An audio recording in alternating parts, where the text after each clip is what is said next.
Čuj, kad ti je jako teško, kad te nešto strašno muči i kad ti je stvarno tijesno na ulici i u kući, daj odmahni lijevom rukom, daj odmahni desnom rukom i odlučno, čvrsto kreni za nečujnim nekim zvukom. Kreni stazom koje nema. To će biti tvoja staza.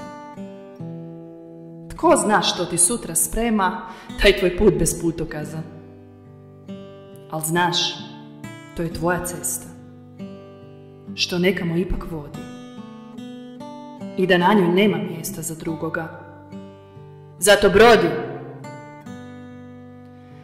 Ako ipak nekad negdje na lud kamen zakoračiš, pa kad glavom o tle tresneš, nemoj zato da se smračiš, već molim te, junak budi, ko da ništa bilo nije, pa nastavi svojom cestom još oštrije nego prije.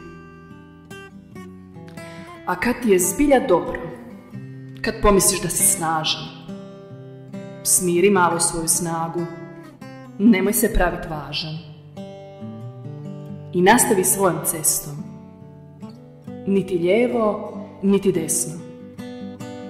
Po širokoj hodaj usko, a napni se kad je tijesno.